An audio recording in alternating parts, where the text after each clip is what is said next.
Welcome to the War from Boise, Idaho. This is your host, Adam Graham. If you have a comment, send it to me, box13 at greatdetectives.net.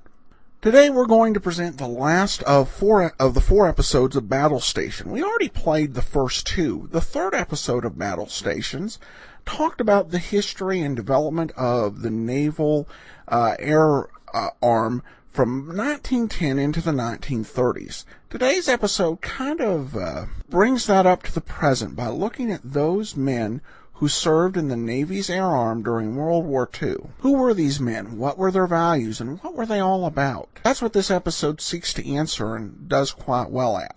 So let's go ahead and take a listen to the episode of Battle Station from August 22nd, 1943. And the title is The Men of the Navy's Air Arm in World War II.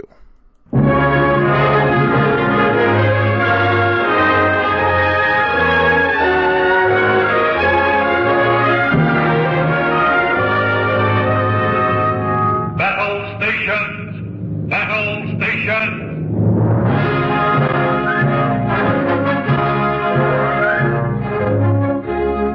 The National Broadcasting Company's Department of Special Events, cooperating with the United States Navy, presents the last of a series of 4 programs to tell you of your Navy, its accomplishments, its history, its heroes, and its hopes, under the title Battle Stations.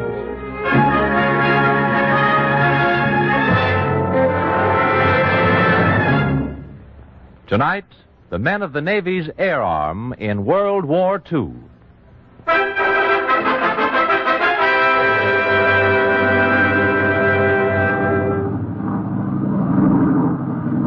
I wonder if I'll remember what a gal looks like.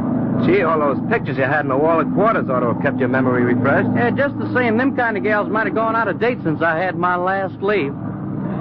These are Navy flying fighters making sounds like normal American young men. Almost an hour ago, they took off from the flight deck of the USS Enterprise. In a few minutes, they will land at a base, and a long-delayed, eagerly awaited leave will begin. This young pilot of Scouting Squadron 6 fastens his eyes on the gray haze at the horizon and listens to the melody of power at his control, to which he adds words, the Navy flyer's creed. I'm a United States Navy flyer. My countrymen built the best airplane in the world and entrusted it to me. They trained me to fly it. I will use it to the absolute limit of my power. With my fellow pilots, air crews, and deck crews, my plane and I will do anything necessary to carry out our tremendous responsibilities. I will always remember we are part of an unbeatable combat team, the United States Navy. When the going is fast and rough, I will not falter. I will be uncompromising in every blow I strike. I will be humble in victory. I am a United States Navy flyer. I've dedicated myself to my country with its many millions of all races, colors, and creeds. They and their way of life are worthy of my greatest protective effort. I ask the help of God in making that effort great enough. Hey, my eyes going bad on me? Looks like a lot of smoke over there off the starboard wing, about 20 miles. Yeah, I see. Not so unusual to see smoke over these islands, though. They burn the fields out around harvest time. What kind of fields? They don't burn out oil fields around harvest time. Say, that smoke is pretty black. And it's coming from the direction of peril. Hey, look out! Fighter coming in from above to make a run on us. And it ain't one of ours either.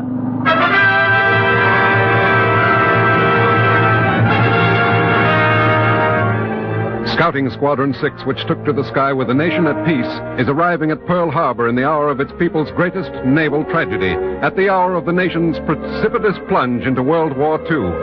American youth and the Navy's fledgling, its air arm, have been challenged. What of America's fighting men? Lorelei voices in the air sang a siren song of contempt. Our foe is smug. He has nothing to fight for but his smugness. He will not die for that. We fight for the Son of Heaven, and we would die for him. The soft democracies will now pay for their weakness. They will fall before the strong, the supermen of the new order. And we will... Nuts.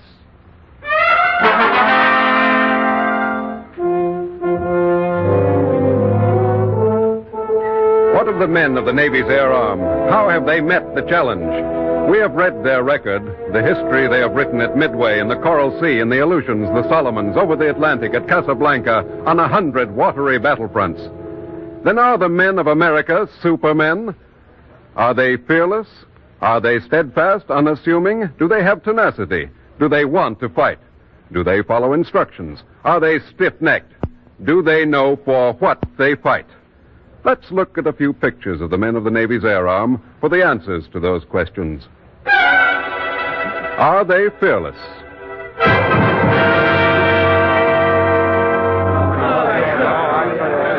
The aircraft carrier Wasp moves through the waters of the Mediterranean, its flight deck crowded with British Spitfire planes.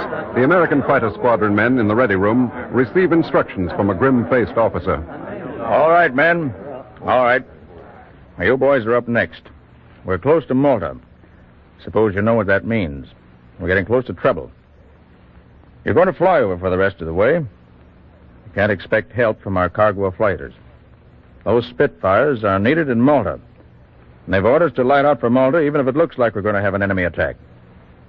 So, about all I can say is good luck. All right, you guys, hop to it. All right. Hey, let's go, boys. Come on.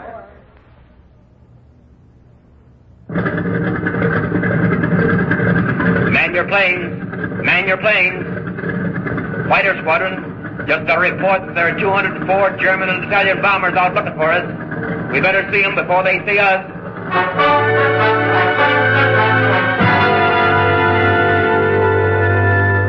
Fearless? No, indeed. These men are not fearless. They have no belief in a special warrior's Valhalla. They have human fears. But they have courage. Courage forged in the fiercer fires of freedom. Fearless? No, indeed. Scared? Yes. But they did their job and did it well.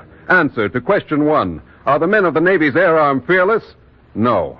Courageous? Yes. Do they follow instructions?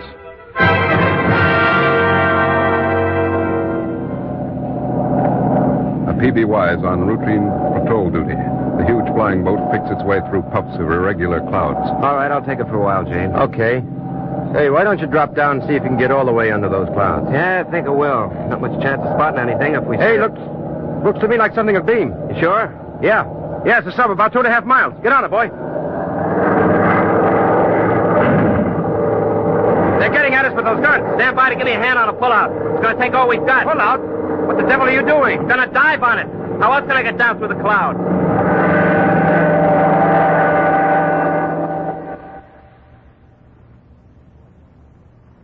Very interesting report, Robertson. Yes, sir, I imagine it is. I suppose you know the PBY wasn't built for dive bombing. Yes, sir, I know that. 60-degree angle, 220 knots. Oh, weren't you afraid you'd rip the wings off on the pull-out? Well, sir, I didn't know. With 2 of us standing up braced and yanking at the controls. It seems to have worked. How'd you behave? Well, sir, why they call our fighter plane the Corsair Wind, I'll never know. My wings were flapping so we could see the tips bend. But they held, sir. Well, I won't say we encourage that sort of thing, Robertson. But we do like the results you got. Congratulations.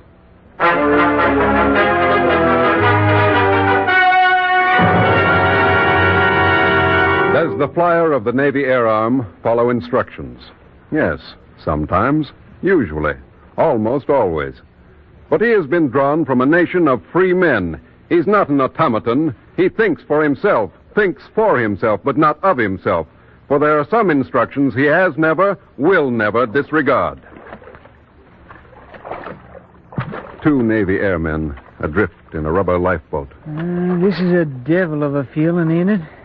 You can say that again. Man, I don't know what I'd give to see one of our planes. I suppose they're out looking for us? Get the scraps over.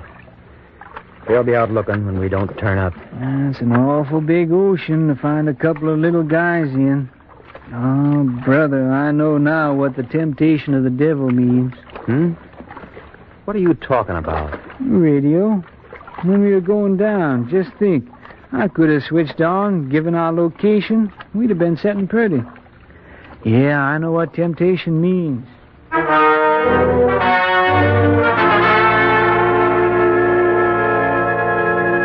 Two men on a big ocean, clinging to the hope that they'll be picked up. Real temptation. Understandable temptation. They could have sent out a radio report of their location, but they had been engaging the enemy. Their radio transmitter would have given the enemy valuable information, would have endangered the safety of their comrades. They had been instructed to observe the radio silence during action, and they have obeyed. And the Pacific is a big, lonesome place. But never once since the start of the war has this instruction been disregarded. Does the flyer of the Navy Air Arm follow instructions? Sometimes, usually, almost always. But in matter affecting the safety of his fellows, always. Are they stiff-necked? Our totalitarian foe has graded his supermen with severity. His traditional fighting man is a creature apart. His officer may not concede a greater power of any sort in an inferior officer. But what of the men of America's fighting forces? Listen to a couple of Marine pilots, Navy-trained flyers. There are Japanese units nearby. A Marine lieutenant is flying wing on his division leader, a major. Zero's above, Major. Watch out. They'll make a run on us as soon as they spot us. Where? I don't see any zeros. I do. I got 20/20 vision. I should be able to see. Where? You're right.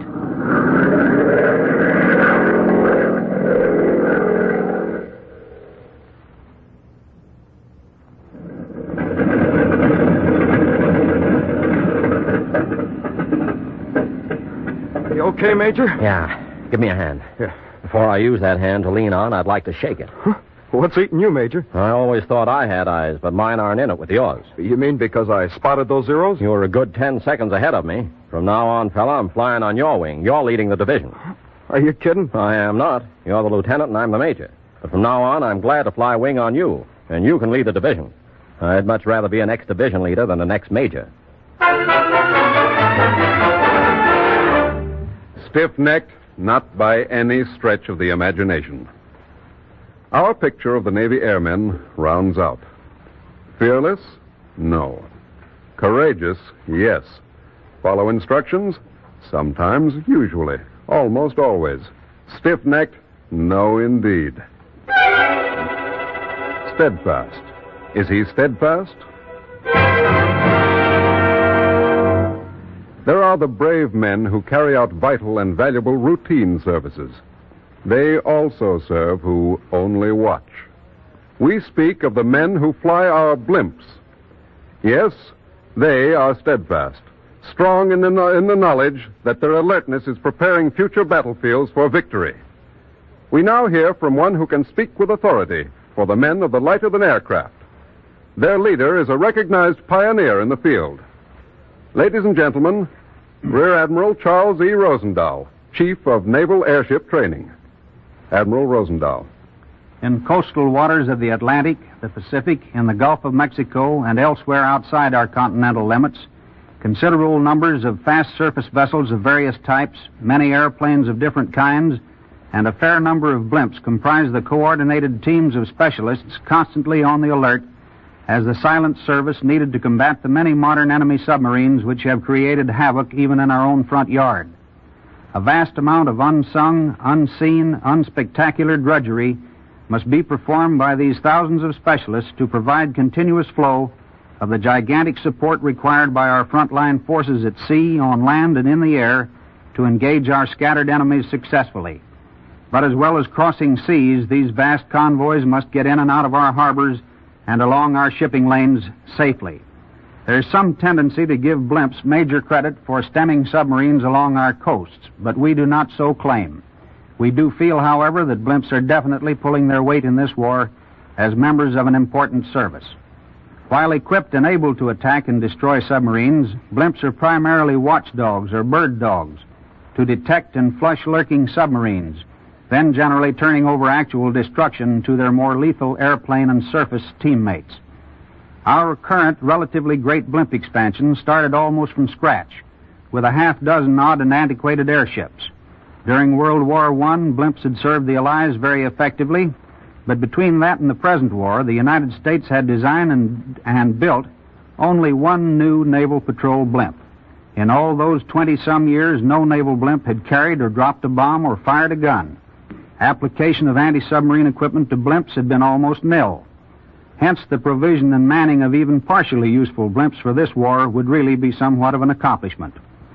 As in World War I, blimps in the present war have enjoyed an exclusive record in that not a single one of the thousands of ships under escort by blimps has ever suffered a successful attack by submarine.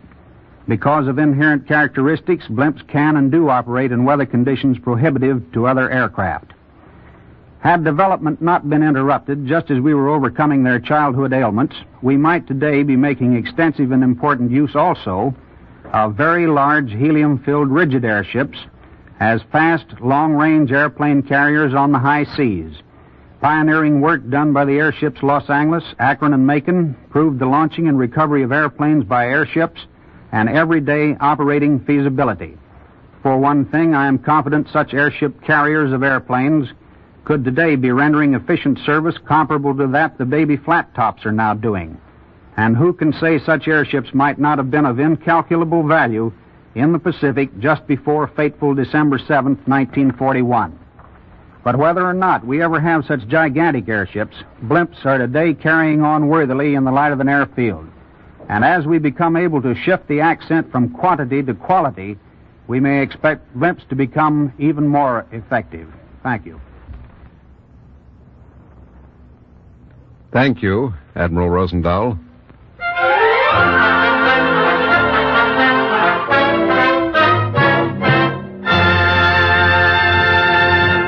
We have seen some of the shadow and some of the substance of this young man who flies on Navy wings, but the overtone is missing.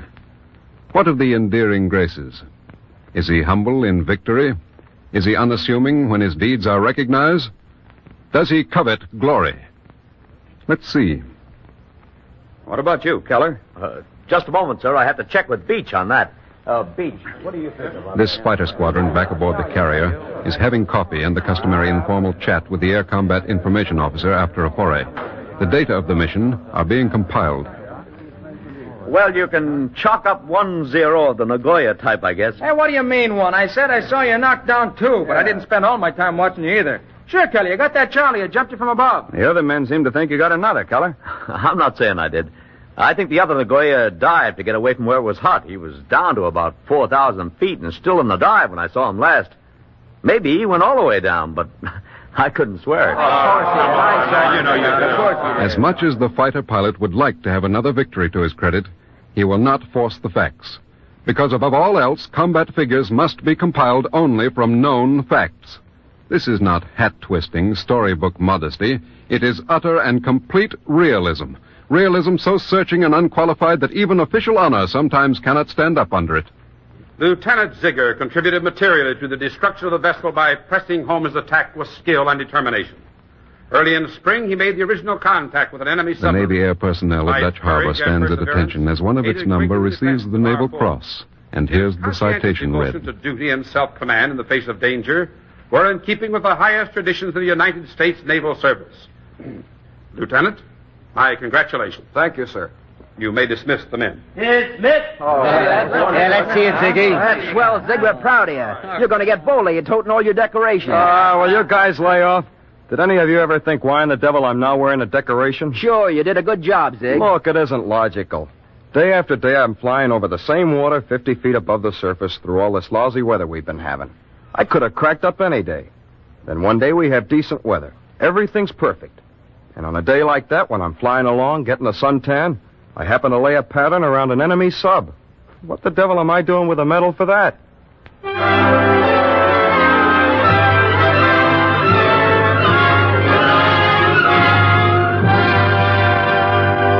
Modest? Unassuming? Do those words describe the men of the Navy Air Arm? Not quite. Realistic is a better word. These are the men that the totalitarian supermen contemptuously said were soft, faint-hearted, unwilling to fight unless forced. That was to be democracy's Achilles heel, unwillingness to fight without compulsion. Would the Navy airmen fight without being compelled?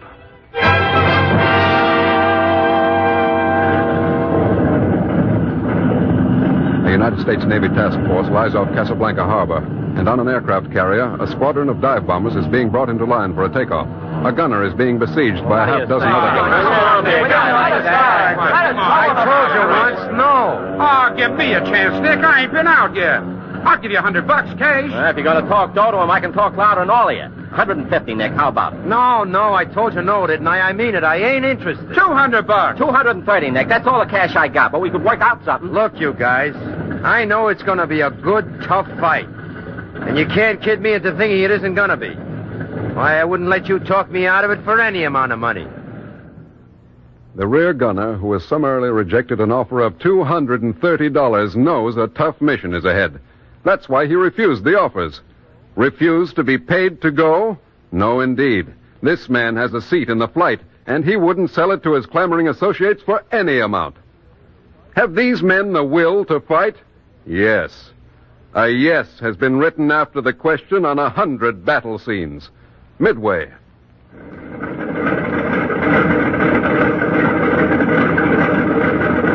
Right here, I'll give you a hand. I'm not getting out. Just came in to gas up.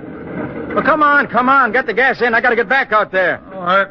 Hope you got something to land on when you get back. So do I.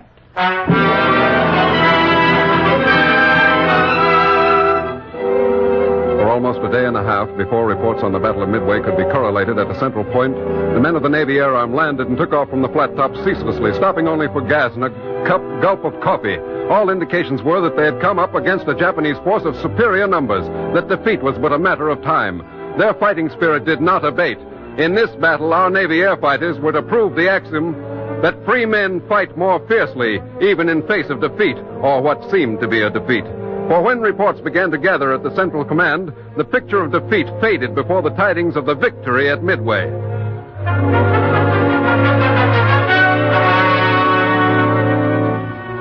Our picture of the Navy airmen of World War II is about completed.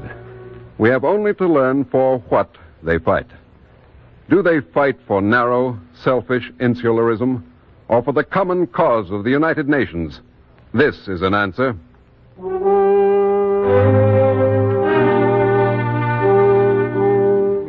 At 5 o'clock in the afternoon, on June 11th, 1943, the radio man at a United States Naval Air Station fingers his dials, seeking the patrol plane frequency more exactly. Outside the windows, low scud and fog patches deaden the sky. The sea offshore is heavy with long swells. The temperature at this latitude is 7 degrees below freezing. Now a voice is heard in the patrol plane frequency. PBY 7273 to base. Sighted RAF dinghy 1 hour ago. Plane crew looks okay. We're going down to pick them up now. Going down to pick them up now.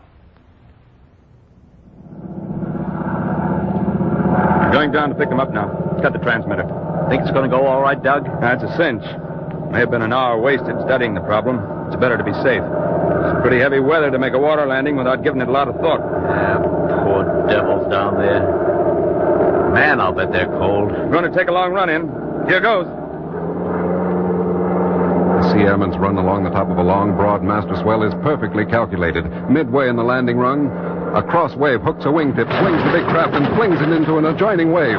Doug, look out!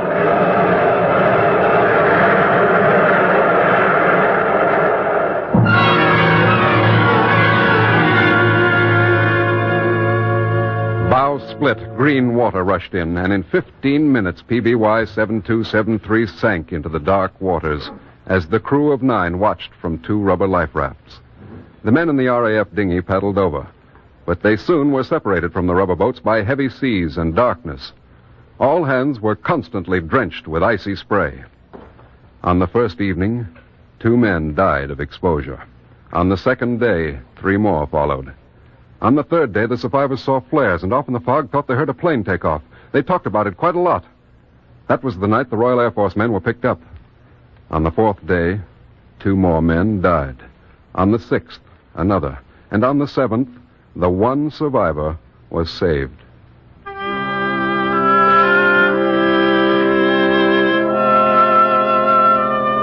These men did not for one moment question their responsibility. nor try to deny the bonds of brotherhood that unite your nation and ours in this common cause. At a memorial service held for the crew of PBY 7273, a few days later at the U.S. Naval Air Station, United States Navy airmen were not surprised to see an RAF chaplain assisting their own, to find the church and the yard outside filled with silent Royal Air Force pilots and mechanics.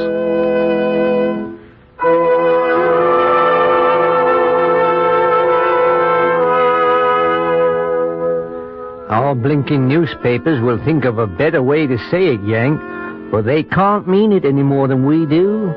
We'd 1,000 times have rather it been one of us.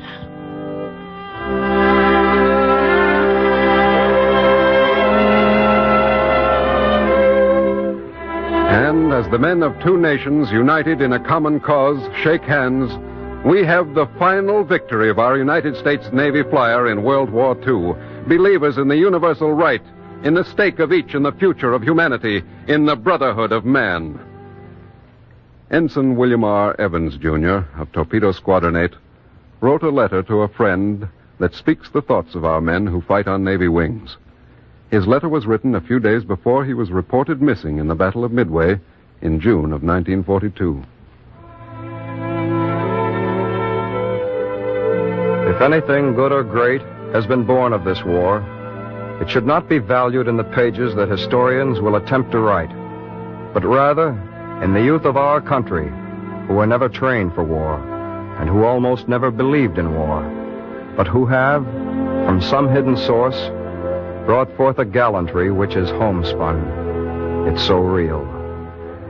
I say these things to you because I know you liked and understood boys, and because I want you to know that they haven't let you down. Out there, between the spaceless sea and sky, American youth has found itself and given of itself, so that a home spark may catch, burst into flames, burn high. If our country takes these sacrifices with indifference, it will be the cruelest ingratitude the world has ever known. Remembering the countless happy hours I spent with all of you has been a constant source of contentment. My luck can't last much longer, but the flame goes on, and only that is important.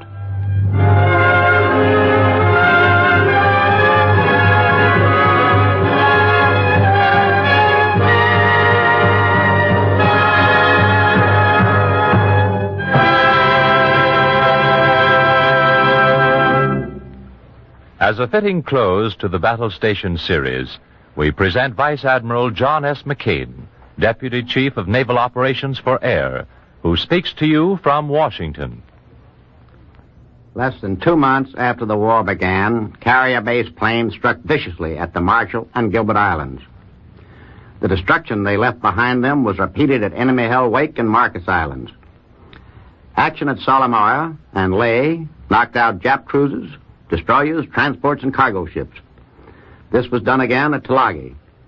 Then followed the historic battles at the Coral Sea, Midway, and Guadalcanal. And as the Allied drive against the Axis strengthened, Navy planes saw gallant action in North Africa and the Aleutians. Navy and Army flyers helped beat off the aerial counterattacks by which the enemy tried to block the start of the present Pacific offensive, the occupation of Brandova. During the first 9 days of this drive to capture Munder, nearly 200 Jap planes were destroyed. A 5-to-1 ratio of planes destroyed in the Pacific is not uncommon. Our pilots are keen, competent, and brave. Their equipment and their crews are equally top flight. As naval aviation reaches its 30th anniversary, huge and powerful task forces will seek the enemy to destroy him. The best planes, the best ships, and the best men are working together to that end. Such teamwork points only one way: unconditional surrender of the enemy after we have battered their strength to a pulp.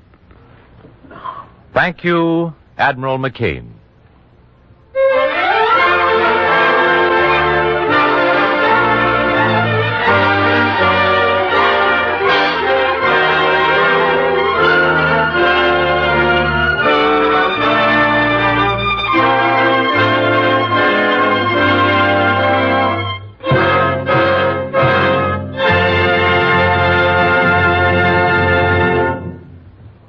This has been the final in a series of 4 programs prepared by the Special Events Department of NBC in cooperation with the United States Navy. The script was written by Charles Gussman. The music composed, scored, and directed by Leo Kempinski. The production was directed by Joseph Mansfield. Jack Costello speaking. Battle stations came to you from Washington and New York. This is the National Broadcasting Company.